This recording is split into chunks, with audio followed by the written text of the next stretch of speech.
Hello and welcome to the first part of my squad leading guide. Before we get going, I'd like to mention that the first video in this series is targeting people who have never led a squad before. If you already have some experience with the role and are looking to improve, you can review the table of contents here and consider skipping to the next video in the series. The playlist will be linked in the description. I will also post updates as changes to the game are made and this video becomes outdated. If you're considering squad leading, make sure you have quite a few hours under your belt already. It's easy to underestimate the importance and the difficulty of the role. At any given point, you're going to be fighting, marking targets, communicating on 3 separate channels, analyzing the map, and making important decisions that will affect the outcome of the game. You'll be doing all of that while trying to constantly micromanage a group of 8 strangers that you just met as they try to tear apart any resemblance of teamwork or squad cohesion. You'll find yourself shocked at the extent that many people will completely disregard everything you say until they're directly confronted about it. Even if you consider yourself to be a patient person, you're going to be doing a lot of kicking. Squad leading is an exhausting and often thankless task, which is why there's a huge shortage of active squad leaders in the game right now.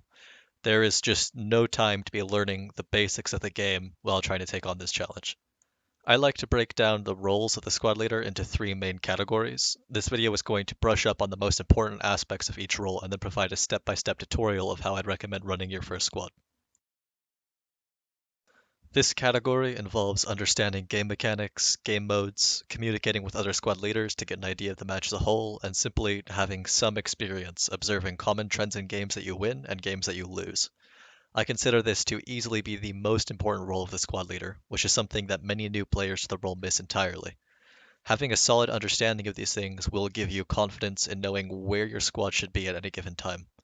One of the biggest reasons that new squad leaders are resented by their teammates is due to their inability to assess the situation around them and understand where their men need to be. It's important to recognize that you are responsible for nearly 25% of your team's manpower. That's more than enough to lose the game if you're not on an objective. As a squad leader, squads should feel more like a multiplayer real-time strategy game with first-person shooter elements. If the bulk of your concentration is on the firefight in front of you, there's a very good chance that you're missing something going on around you. You have 8 perfectly competent fighters in your squad, so focus on using the tools that are only available to you, and focus on the role that you play within the context of your squad and your team. You need to be constantly aware of the bigger picture because nobody else will be.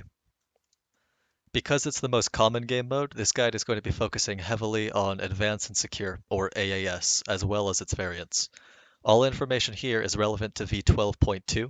If any significant changes have been made, they will be listed in the description below. In Advanced and Secure, both teams start with a set number of tickets. The goal is to drain the enemy's tickets to 0. This is primarily done by capturing objectives in a certain order and holding the objectives you've already captured. Most objectives will start off neutral, appearing as white flags, and will give your team 30 tickets when they're first captured. This means that right off game start, you're going to be gaining tickets before you start losing any. These neutral flags can be captured by one man as long as the enemy hasn't captured the flag after it. This is true even if the flag is contested by enemies. Please note that this only applies to flags that are neutral at game start, not flags that have once belonged to a team but have since been neutralized. In order to capture a flag belonging to the enemy, you need at least 3 friendly soldiers in cap range, and you need to outnumber enemy forces. Capturing flags that belong to the enemy will grant your team 30 tickets and will also cost the enemy team 30 tickets. Think of a flag capture as a 60-ticket victory and a flag loss as a 60-ticket defeat. In the current version of Squad, there is no ticket bleed on the middle flags. Controlling a majority of the flags will not cause the enemy to steadily lose tickets. The Mercy Bleed still applies, where capturing all of the enemy's flags will induce a very strong 50 ticket per minute bleed, but that does not apply to simply owning a majority of flags. Vehicles also have a set ticket values, which can be researched on the Squad wiki or viewed in the key of the map on a live match. Every soldier's life is also worth 1 ticket, and that ticket is lost when the soldier gives up or is instantly killed, not when he is incapacitated and waiting for a revive. If you manage to neutralize an enemy team's flag, but they neutralize yours before you're able to take it, you're stuck at what's called a double neutral. Neither team can capture their opponent's flag until theirs is recaptured. Double neutrals are a fairly common occurrence, and they can look intimidating at first, but they really aren't that complicated. Think of it as though each team swapped roles, and now you're defending their flag while attacking your own.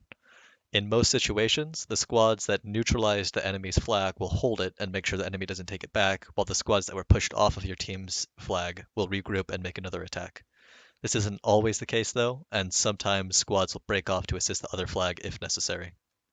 Invasion is another game mode that's very similar to AAS, with one team limited to attacking and one team limited to defending. The attacking team achieves victory if they capture all of the defending team's objectives, or in some rare cases, deplete the defender's tickets. The defenders start with significantly more tickets than the attackers and achieve victory when the attackers run out of tickets while attacking, or the clock runs out. Now that you understand how the game modes work, it's time to figure out where you fit into all of it. It's really simple, and it's honestly just like any other game. You play the objective. At any given point, there is going to be an attack objective and a defense objective. They will be marked by a blue or red diamond. There must always be at least one squad defending the defense objective, and depending on the situation, oftentimes it's recommended to have more. Similarly, though less importantly, it's usually recommended that you have at least one squad pressuring the attack objective. I'll touch up more on the reasons for this in later, more advanced videos. For now, bear in mind that your team may decide to go for a defense-only strategy, and if everyone's agreed to it, you should follow them and listen to them. I'll go into more detail on this later. Deciding which objective to support will be a decision you find yourself faced with a lot. Usually it's as simple as taking a look at the map and communicating with fellow squad leaders. If you notice that your defense flag is under heavy contact, consider supporting it. If you see that the friendlies on the attack objective aren't making any progress, consider helping them. As long as you do one of these two things, you're going to be contributing towards your team's victory. Even if you're not all that successful, you'll still be doing a whole hell of a lot better than some new squad leaders. Please, for everyone's sanity, do not drive a transport or logistics truck directly into flags controlled by the enemy. Though I once assumed that this went without saying, I've seen too many examples of it to leave it out of this guide. One common and extremely frustrating mistake that a lot of new squad leaders make is playing off of the objective. They will sit on flags behind front lines and use their 9-man squad to construct a fob nowhere near an active objective. Other times, they'll construct reasonably useful FOBs not too far off of an objective, but then sit on them without moving off. Maybe they'll build emplacements and fire into active objectives or insist that they're defending the FOB from attackers. I don't have time in this beginner's guide to explain why both of these are absolutely terrible ideas, but what I can promise is that your team will resent you if you do this, and they will be very vocal about it. You're putting your team at a 9-man disadvantage and likely costing them the entire game. Do not fulfill this stereotype that we've all grown to hate. The map is an incredibly useful tool for knowing the fight around you. In a hardcore military shooter like Squad, the map is borderline overpowered. The amount of intel provided to you is staggering, almost arcadey, when compared to the realistic nature of every other aspect of the game. The ability to see every friendly soldier's exact location, orientation, kit, and status alone is powerful. Combine that with every suspected, confirmed, or predicted location of enemy infantry, fire support, FOBs, vehicles, etc., that your fellow squad leaders have marked, and the ability to see the cap status of every friendly flag at any given point. Oftentimes, significantly more information can be relayed from a quick glance at the map than from command, squad, or local comms. That being said, the command chat is also an important tool. It can be accessed with the G key to talk to all squad leaders, or by using the numpad to talk to individual squad leaders. The numpad should be used every time you have information that is only relevant to one fellow squad leader to avoid cluttering the already busy comms of squad leaders halfway across the map. Despite being widely regarded as the most important tool belonging to the SL, there is a reason command chat wasn't the first thing I went over when I introduced this topic. Fair warning, this is going to be one aspect of my guide that will differ strongly with other guides. I choose to obtain most of my information from reading the map. I will always portray my intentions to other squad leaders in the staging phase using the command chat, as well as when I'm making a shift to or from an objective, but I never ever count on that courtesy being reciprocated. Unless I have verbal confirmation of the intentions of another squad, I always utilize the map to make my best guess as to their intentions, and then assume the worst case scenario and adapt my plans accordingly. For example, if your team has just captured an objective, make sure you have verbal confirmation that somebody intends to stay and defend it before pushing off. If you can't get that, be a team player and defend the objective yourself. Don't just announce, okay, I'm leaving to the next flag, leave, and then be annoyed when everyone else leaves. In a perfect world, everyone would have communicated, everyone would have listened to you, they would have announced their intentions, and we would have eventually had a defending squad. But this is not the perfect world. This is squad, where 40 strangers face off against 40 strangers, and you will be constantly disappointed if you rely too much on others. Squad is a communication-based game, and you should be a leading example in communication. Just don't make the mistake of relying on other SLs to do the same. This section has to do with your squad's mobility, spawn points, and adapting to the ever-changing battlefield. Knowing where you're needed is only the first step, and now you need to get your guys to the front lines as fast as possible. Never forget that time spent off of the objective is time wasted. If you're defending an objective and you decide to push up to the attack objective, the time that you spend in transit is time that your team is going to be at a 9-man disadvantage to the enemy team. The best way to ensure that your squad has the mobility it needs is to keep a vehicle handy. On most maps, walking between objectives is not an option. It's simply too much time spent in transit not contributing towards the fight. As I mentioned earlier on, the last section of this video will walk you through your first match, and I'll talk more in depth about the various types of vehicles at your disposal. For your first few games, however, I'd strongly recommend sticking with a transport or logi truck. Bear in mind that you should never take a logi truck unless you intend to build or contribute towards an FOB. Please note that it's not necessarily considered discourteous to take another squad's unarmored vehicle without asking. I personally ask before taking, and you should do the same, but not everyone does, and the community might be having a laugh at you if you are angry and calling someone out for taking a truck that you parked in an FOB. If you're trying to keep a truck handy for rapid redeployment, keep it away from team-wide spawn points so you don't get into awkward situations like that. If you're sitting on a defense objective and your team manages to capture the attack objective, the flag you're at is now irrelevant, and you need to leave immediately. The first step is to disengage if you're in combat. If you know me, you may have heard me say that if there was one skill I would teach to every new player, it would be how to effectively disengage. I'll rant about this in greater depth in the next part of the series, but for now, just understand that every moment you spend fighting at an irrelevant point is not just time wasted, but also a waste of potential. If a flag has been captured, then either the enemy team or our team is in a vulnerable state, and you need to act on that quickly to ensure victory or to ward off defeat. Your squad members will not understand this. They will fight this. When you're yelling, telling them to get into the truck ASAP, they will ignore your orders. They will stubbornly sit and continue to engage contacts with absolutely no sense of urgency for relocation. Inexperienced squad leaders will do the exact same thing, and that will seriously hinder your team's effectiveness. Earlier, I talked about how your job as a squad leader is awareness, and the job of your squad mates is much more straightforward, combat. And this can be a double-edged sword in situations like these. When you pressure your squad to leave, they will give excuses as to why they can't. There are contacts, I'm pinned down, it isn't safe, stuff like that.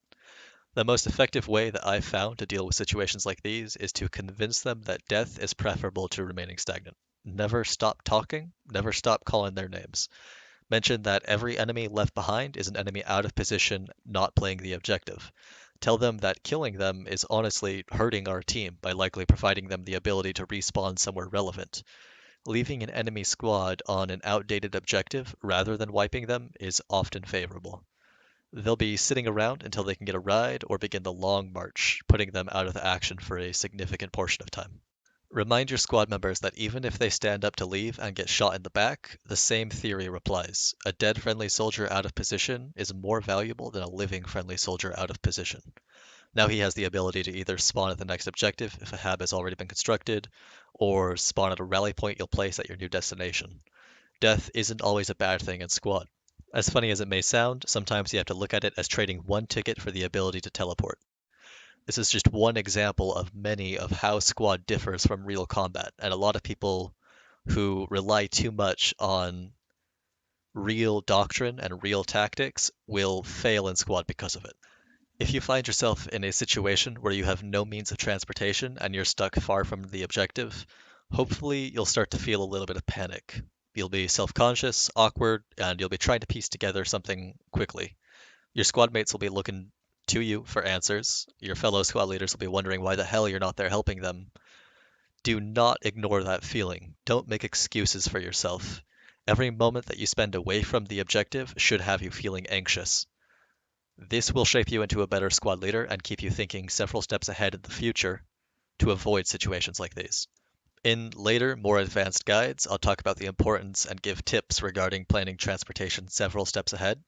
For the moment, just remember, in a majority of situations like these, giving up, grabbing a truck at main, driving to the old objective, picking up your squad, and then driving to where you're needed next is favorable to walking. Even if it takes the same amount of time, you'll have that truck going forward. You'll also have the ability to change your mind and hit a different objective even further out if the battlefield has changed by then, which it likely will. If this isn't an option due to a lack of appropriate vehicles at main, consider a mass suicide and respawn at a relevant objective. If there are no habs on relevant objectives, well, you're either walking or waiting on a vehicle to spawn at main. Now that we've covered the mobility side of this topic, it's time to move on to spawning. Once you've arrived at your objective, your job is not over. As the squad leader, it is also your responsibility to keep your men in the fight. To start with, we'll discuss rally points. If you're unaware of what a rally point is, you should probably be spending more time as a grunt before trying out the squad leader role. Placing a rally requires having one squad member within 8 meters. This is done with the radial T menu. If there are enemies within 50 meters of your location, the rally point will not be placed and you'll be put on a 150-second cooldown before you can attempt to place another. Rally points will be destroyed if an enemy walks within 10 meters of one. In the current version of the game, rally points have unlimited spawns, which can only occur in 60-second intervals. This was done to improve squad cohesion. Spawning at the same time provides incentive to stick together, increasing your combat effectiveness rather than having a steady trickle of infantry pushing in. Rally points will not replenish ammo. If you're constantly attacking from a rally point far from any friendly FOBs or sources of ammo, keep in mind the negative impact that can have on your combat effectiveness. Advising your squad members to be conservative with ammo might be beneficial. There are several very important things to remember when placing a rally point. They should rarely be placed inside of objectives, as that will guarantee that when the objective is lost, it will be destroyed. Place them a safe distance outside, within reasonable cover or concealment. Most players recognize a rally by sight, so try to place them in bushes, structures, or behind cover when available. This also helps provide cover to soldiers spawning in, should they be discovered immediately after spawning. A more permanent option for spawning is the placement of an FOB. Bear in mind that this is a significantly bigger action than placing a rally point in just about every way. It involves placing a radio and hab, which requires more men, more time. On top of this, it's a gamble. It's worth 10 tickets and will negatively impact your team if it's lost. Furthermore, constructing the hab itself will require supplies, which need to be brought from main with the aid of a logi truck, requiring both time and manpower. In V12, constantly used habs require steady logistics if you want to keep enough ammo on hand to supply everyone spawning. All of that being said, habs are significantly better spawn points than rallies. They have reduced spawn time, they're more difficult to destroy than rallies, and they can supply your men with ammo. They can also be used by your entire team rather than just your squad. However, this can be a double-edged sword. FOB construction affects the entire team. A very poorly placed FOB on the midpoint can easily lose a game for your team. FOB placement is a massive role of the squad leader and was definitely a big hurdle for me when I started getting into the role. The system can be a little bit overwhelming at first, and there can be quite a bit to remember. It's also quite daunting knowing that your creation will be judged by the entire team. There's always a common meta of predetermined FOB locations that experienced players will all be aware of. If your FOB goes against their beliefs, the team can quickly be at your throat over it. For this reason, many new squad leaders opt out of fob construction entirely for their first few games. This isn't a terrible idea, and I'll touch up more on this topic at the end of the video where I discuss your first match. For now, I'll walk you through the logistics system. Please note that you can walk through all of this in the firing range before trying it in a live match. All fobs, or FOBs, begin with the placement of a radio. This is the centerpiece of the fob, where the supplies and ammunition are stored. This is also what the enemy must destroy to disable the FOB. Placing a radio requires 2 men, who don't necessarily need to be in your squad, to be within 8 meters of you. Press T and navigate to the radio icon. This should be placed somewhere discreet, preferably indoors with a roof over its head to avoid taking damage from mortars. The next step is to unload your supplies. Hopefully you've brought the supplies in advance, as placing a radio without having a logi truck handy is a gamble. If you're overrun, you will lose the radio and consequently 10 tickets. Logi trucks are easily distinguishable from their transport counterparts by their map icons. The larger trucks belonging to conventional factions, as well as the militia, can carry up to 3,000 points of construction supplies and/or ammunition.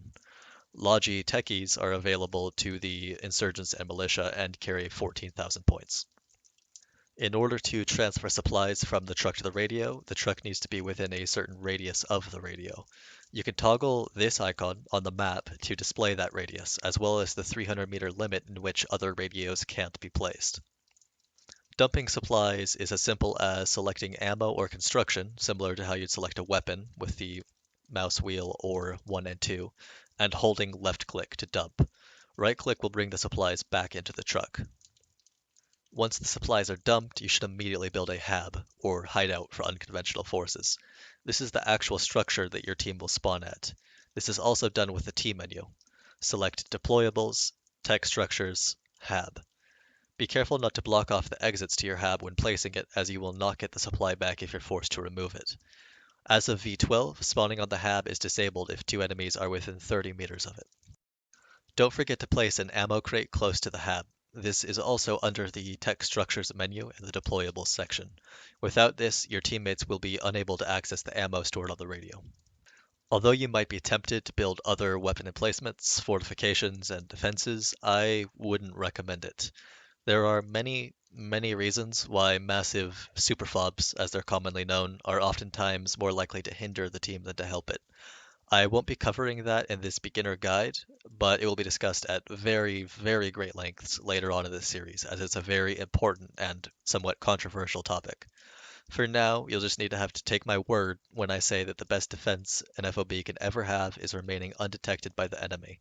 The moment you plunk down that first HMG or sandbag, you give up that advantage in return for very little actual combat effectiveness. The one plausible, though still debatable exception to this rule is when you place an FOB directly on a defense objective. However, it was hotly debated before whether or not building in objectives was a good idea in previous versions of the game, and with V12's new hab disabling mechanics, it's almost unanimously agreed upon by the community not to do this, with only a few exceptions. Once again, I will be discussing this at very great lengths in more advanced guides. FOB placement is a huge deal in Squad and should not be done without thought. It's important to note that once you've placed your radio, another one can't be placed within 300 meters of it. On wide open maps with spaced out objectives, this might not matter much, but on tight infantry-focused maps such as Sumari or maps with several tightly packed objectives like Logar Valley, FOB placement should be a democratic process and involve coordination with other squads. Since people's opinions often differ, these discussions can get a little bit heated. Placing a friendly FOB marker on the map will display the 300-meter radius for which no other radios can be placed. It will also show you how close logistics vehicles need to get to supply it, how far out you can build emplacements, and most importantly, it will communicate your intentions to the rest of the team. Placing a point of interest marker or even a move marker can communicate that you are the one intending to build there. Even if you do construct a hab, you should always have a rally point handy as well. If you want, you can place it within or very close to your objective, knowing that even if it's destroyed, you will still have your hab outside of the objective. Personally, I prefer to place it on the opposite side of the objective, allowing me the ability to spawn on either side and minimizing the chance that both will be taken out simultaneously, wiping my squad off the objective. There are several other cool strategic uses for a rally when it's no longer your main spawn point and it's kind of a benefit instead, and I'll go over those in later guides. Before we approach this topic, a quick word of caution. There is a reason that I saved this section for last, and that is because I have seen countless new squad leaders hop in and assume that this is everything, that the role of the squad leader is to yell for suppressing fire from Fire Team Bravo while Fire Team Alpha makes a mad dash through some calculated smoke cover to heroically take the flag. Meanwhile, they're completely oblivious to the fact that there was never anyone on the defense flag, which has since been lost. The flag they're attacking isn't relevant anymore, their entire squad is out of ammo, and the game is definitely about to be lost. The reality of the situation is that the squad leader's biggest objectives are to get their men to the fight and then to keep them there. Transportation and logistics are imperative responsibilities of the SL, and the SL alone. The rest of your squad has only one focus: combat. Let them do their job. Now, all that being said, let's continue. This section involves making sure that your soldiers have the right kits, they're fighting effectively, they're approaching from the correct angle, and they are receiving constant intel about the threats around them. To start, simply make sure that they're keeping to the correct kits and not wandering off. As you gain more experience and are less overwhelmed with the constant frenzy of the command channel, you can focus more on formations, fire teams, or whatever else might interest you. My later guides will have a heavier focus on these topics because these topics require more experience with squad leading. If you see that somebody doesn't have a kit that you want them to have, tell them to switch. Call them by name. If there are problems, don't hesitate to kick. They aren't worth your time if they're going to be difficult. Your job is hard enough already, and you don't have time to argue. I usually issue one warning. There's a reason why squad leading is oftentimes considered to be a public service by people who are familiar with the game. Don't let the selfish people who don't want to contribute to the team make your life a living hell. The second thing you have strong command over is how tightly your men are following in your footsteps. Later on in the game, when there's been intermittent contact, people will tend to scatter naturally, but for the most part, if you see XX, Lone Wolf, Quickscopes, XX rocking his marksman kit 400 meters away from the bulk of your squad, tell him to get his ass back over to you and kick him if he doesn't comply. Squad cohesion is incredibly important when it comes to removing caps in your favor or destroying enemy FOBs. Part of my concern about releasing this guide is that I'm going to be viewed as a bit of an asshole because of my kick-heavy tendencies and recommendations, but I can promise you, once you start getting into this, you will completely understand. Try not to judge me too harshly quite yet. As for the kit loadouts, LAT is quite weak in the current version of the game, so anytime I'm facing a conventional force, I like to have two. When fighting insurgents, I only keep LAT if I know they have a scout car on that layer. I believe, but don't quote me on this, that the only layer that the insurgents currently get scout cars on is Al-Bazra. Small arms are perfectly effective against technicals. When fighting militia, who normally get some light to medium armor, I keep 1 to 2 LAT. 2 on layers that I know they have MTLBs or BTRs, actual full-sized APCs, and just 1 on layers where their heaviest armor is a scout car. The other fire support roles I leave to the preference of my squad. You are completely free to change this and request specific fire support roles if you have something specific in mind that you're hoping to accomplish. Despite medics not being as essential as they used to be, having 1 is still mandatory, and I request 2. Everything else, such as scout kits or riflemen versus automatic riflemen, that's all up to you. I personally don't think it's worth the time and energy to regulate them, especially since I'm usually worried about other things during the staging phase. Your kit itself can lend itself to increasing squad effectiveness. Besides generally getting the best weapons and attachments each faction has to offer, you're also getting more smoke grenades than just about any other kit. These can be used to give your guys the incentive they need to push up if they're busy turtling up just outside of cap range on an attack. Your binoculars can also be used to guide in fire from machine guns without optics, or simply to see targets that others might have missed.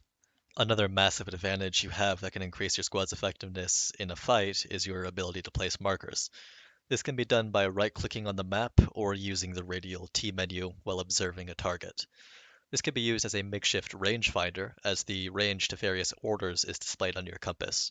It can also be used to portray more than just enemy positions. Crude front lines can be drawn. I often use lines of enemy attack markers to predict where spawns are located. Points of interest can be used to show other squads your intentions without cluttering command chat, though they won't last long on the map. Giving fire team leads to your AT can drastically help them by allowing them to use markers as well, which can in turn be used as rangefinders on the fly. As I've mentioned, micromanaging infantry isn't something you should be stressing about during your first few runs as a squad leader. This topic will receive much more attention in later guides.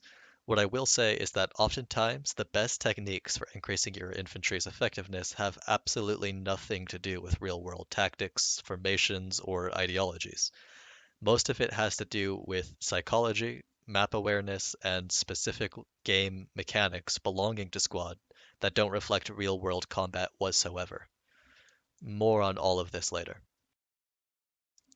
So in this section, I'm going to walk you through your very first match and what I think you should do from start to finish. In the same way that a bad squad leader will ruin the whole first experience for a new player and make them lose interest in the game, which is something I'm sure we've all seen, a bad team can ruin the whole experience for a new squad leader. Bad squad members can also make your life difficult, but kicking them is well within your power and well within your rights. The rest of the team you are stuck with. For this reason, I would strongly recommend waiting for the ideal match before giving it a shot.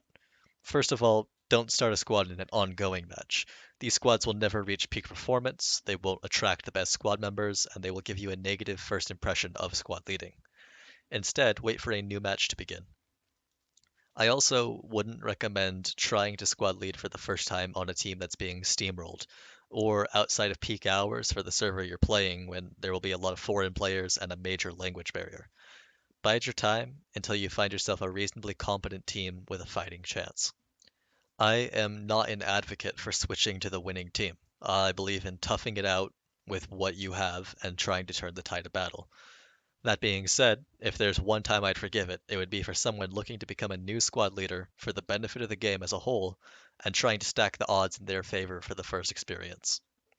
Start your squad quickly after match start. The longer you wait, the less likely you are to have a full strength squad and the less time you'll have for briefing. Briefing is incredibly important, and there is never enough time as an SL to communicate as much as you need, so the sooner you get your squad filled up, the better. You have the option of using the default squad name, Alpha, Bravo, Charlie, or you can make a custom one. I'd recommend making a custom name, as the default ones can give the impression that the squad was created as an afterthought or wasn't created by somebody experienced. Simple ideas could be INF or infantry or Mike Inf or teamwork. All of these are simple, common squad names that have their roots in Project Reality that usually suggest reasonably competent squad leaders. If for any reason you're claiming any heavy assets, include that in your squad name. I would strongly discourage you from doing that immediately, though. I will be releasing several in-depth guides to vehicles, and we'll discuss them in more advanced SL guides later. I wouldn't recommend mentioning that you're new in your squad name, as that will generally ward off experienced players that could have helped you achieve your goals as an SL, and it might encourage other new players to join, which will make your life more difficult. First impressions are extremely important. As your squad fills up in the first few seconds after creating it, everyone joining you wants to hear one reassuring thing, and that's your voice. They're all apprehensive that they might have joined a dud of a squad with no communicating leader and no battle plan, so I normally open up by saying, "Hey, welcome to the squad," or anything trivial like that as it's filling up. And then once it's full, I request my kits and tell everyone to hold their spawn. There are some phrases you'll repeat so many times as a squad leader that you'll never be able to get them out of your head, such as, "Hey everyone, welcome to the squad. I need 2 medics and as much AT as possible. Please hold spawns for now." It's very important to mention that immediately, that they need to hold spawns. Often, one or two people will spawn regardless. That's fine in most scenarios. Ignore it until you know what vehicles you'll be taking. If my squad is being noisy, I'll follow it up with, "Please hold comms, I'm talking to the other squads."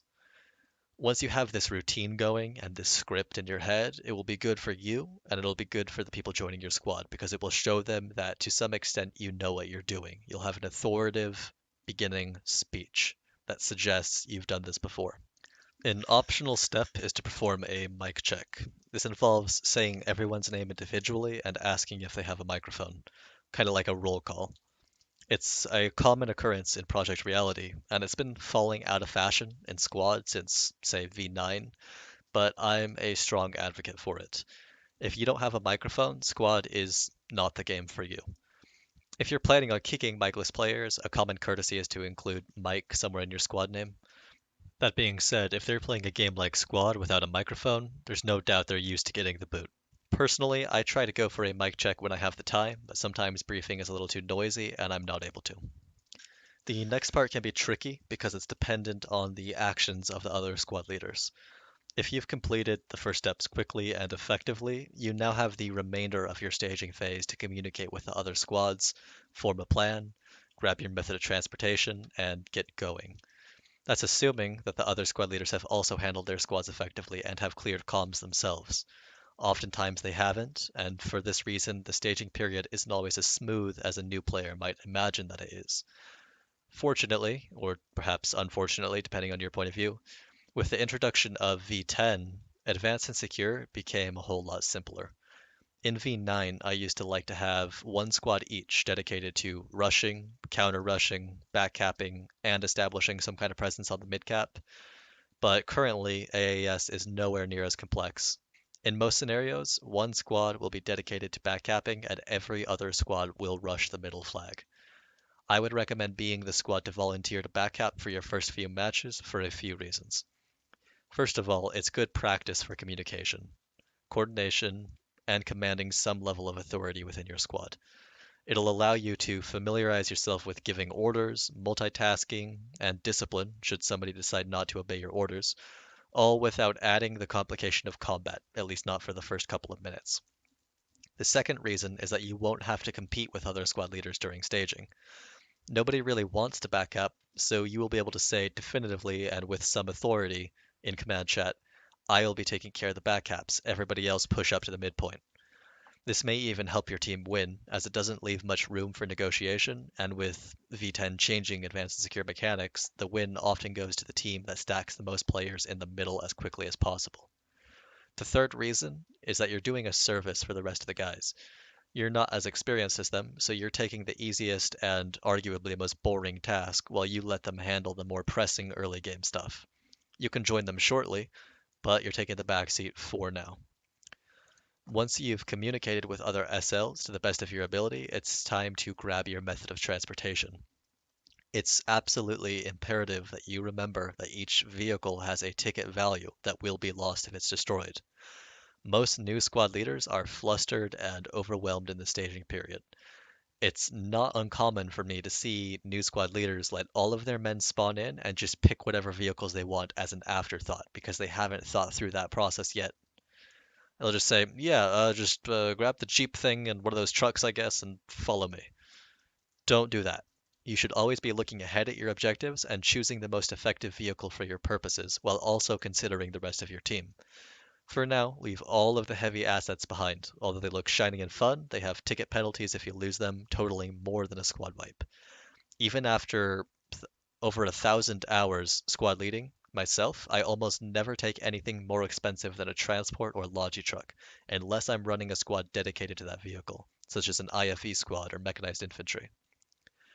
When you're playing as insurgents or militia, it can be tempting to grab 2, 3, or even 4 different techies.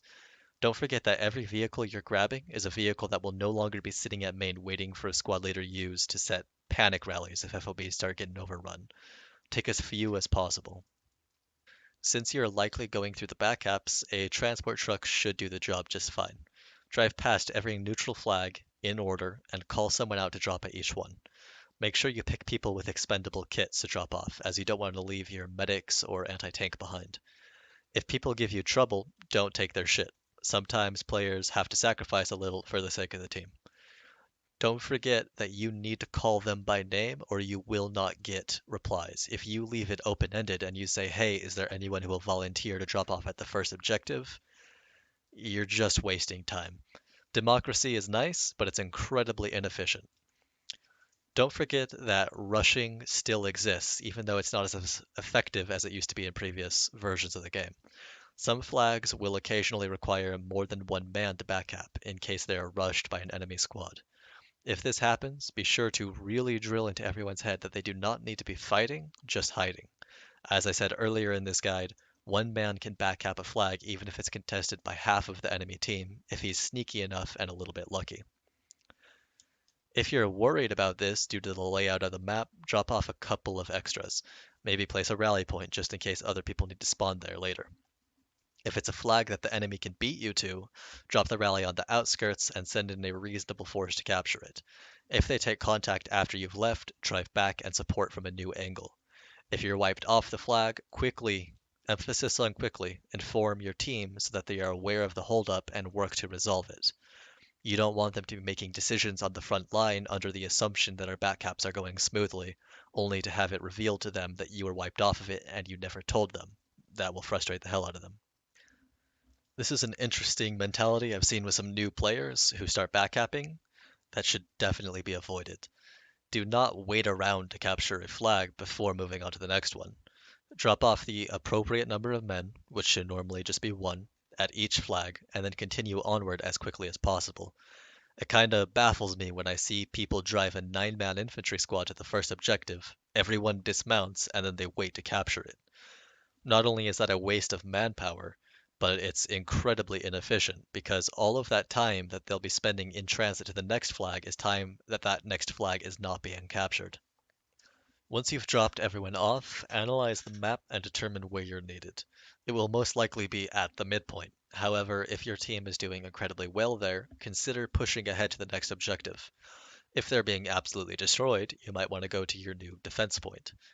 If you are going to the midpoint, consider flanking from an unexpected angle, since you're a little bit late and the enemy team has probably already set up their hab. Lay down a rally and go fight for it.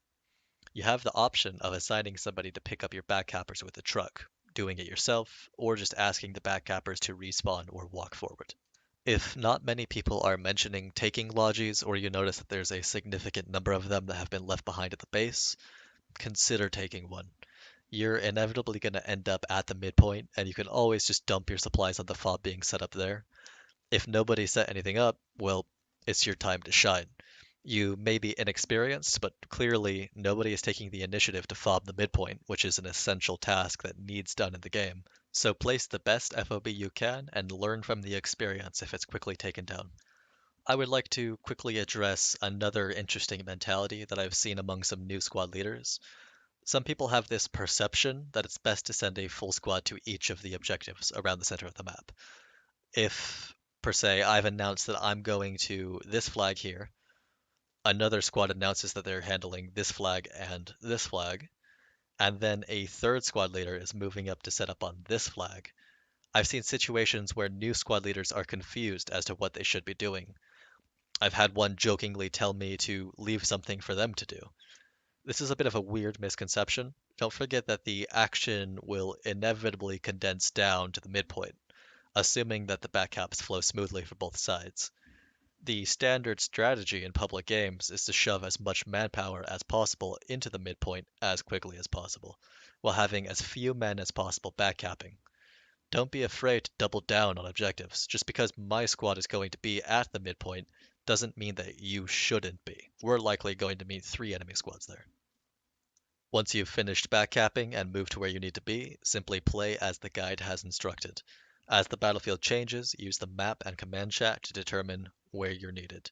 Use the transport truck or respawn on FOBs to get your men into the fight. Bring your men in from the weakest flank and stay on top of marking targets. As long as you're working towards awareness, mobility, and combat effectiveness, you're only going to improve.